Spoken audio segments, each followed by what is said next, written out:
The Tower Treasure, credited to the non-existent Franklin W. Dixon, and ghostwritten by Leslie McFarlane. Chapter 24, The Last of the Tower Case.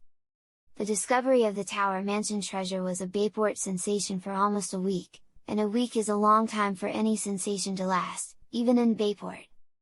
People said that they knew all along that Mr. Robinson was innocent of the theft, and went as far out of their way to be nice to him as they had gone out of their way to be unkind to him and ignore him when he was accused of crime.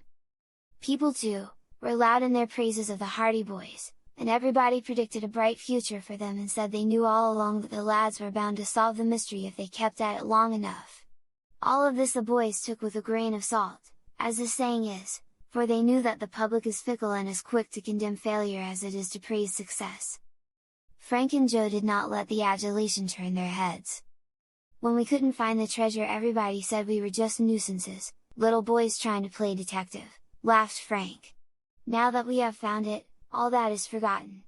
The main thing is that we've proved to Dad that we know how to keep our eyes and ears open. And we've got $1,000 between us. A mighty nice start for a bank account. I'll say it is. I wish another mystery would come along. We can't expect to get a reward for every case we work on, and we can't expect to solve them all, either, Frank pointed out. We can't expect to get many cases to try our hand at. We're not professionals just yet. No, but we will be, someday. This conversation took place as the Hardy Boys were on their way up to Tower Mansion about a week later. Adelia Applegate, who had taken a great fancy to the lads, in violent contrast to her dislike of them on the day they had gone to make a search of the old tower, had invited them up to the Tower Mansion for supper. She had also asked them to invite a number of their chums. So Slim Robinson, Chet Morton, Biff Hooper, Jerry Gilroy, Phil Cohen and Tony Prito had all been invited by the brothers to attend. When the Hardy Boys reached the mansion, they found that the others had already arrived. "We're waiting for you," shrilled Miss Applegate, who was decked out in an ancient yellow gown with remarkable trimmings of black and red. "Everybody's hungry!" She soon led the way to the dining room, where a long table had been prepared for the boys. They gasped when they saw that array, and Miss Applegate beamed. "I know you don't want an old woman like me watching you while you eat," she cried. "So go right ahead, and put your elbows on the table if you wish." There was a scramble for places, as a servant came in with the soup, but Frank Hardy sprang to his feet. 3 cheers for Miss Applegate! They were given with vociferous enthusiasm. Miss Applegate blushed with pleasure, and as she left the room the Hardy Boys and their chums were sitting down to a banquet the like of which they had never seen before. For more than half an hour they indulged in roast chicken, crisp and brown, huge helpings of fluffy mashed potatoes, pickles, vegetables and salads, pies and puddings to suit every taste, and when the last boy sank back in his chair with a happy sigh there was still food to spare. "I never thought I'd see the day when I'd quit eating while there was still some chicken on the table," murmured Chet Morton, "but this is the day." "We have the Hardy Boys to thank for this spread," said Jerry. "Let's give 'em 3 cheers!" The boys roared out their hip, hip, hurrah! 3 times, while Joe and Frank looked acutely uncomfortable. They looked still more uncomfortable when Slim Robinson got up, pushing back his chair. "I'd like to say something, fellows, if you don't mind." 3 cheers for Slim! Yelled someone. So the boys gave Slim 3 cheers, and he gulped and blushed crimson. "Speech!" The cry was taken up. "Speech! Speech! I'm not going to make any speech," he said. "I only want to say something." "Go ahead." "I'm not going to hand out any compliments to the Hardy Boys." Joe and Frank looked greatly relieved.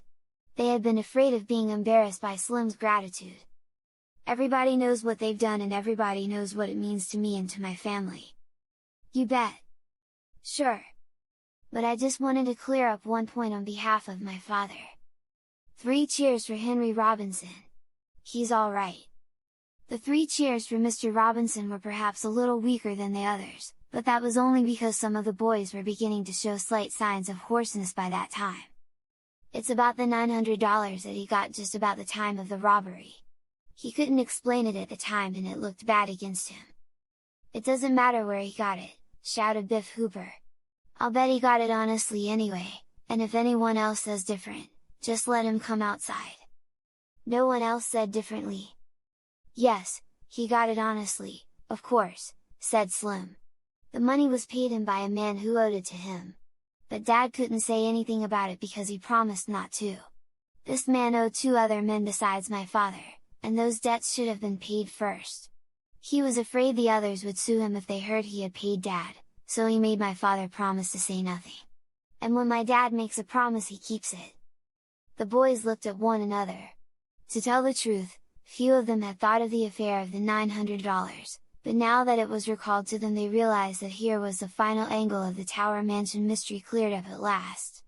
They cheered Slim to the echo, they pounded on the table with their knives, and when Herb Applegate came in to see what the racket was about they gave him 3 cheers and made him sit at the head of the table. And that ended the affair of Tower Mansion, but it did not end the career of the Hardy Boys as amateur detectives. They were soon to be called on to help solve another mystery, and the story of their adventures in this case will be told in the next volume of this series, entitled The Hardy Boys, The House on the Cliff. Speech! Speech!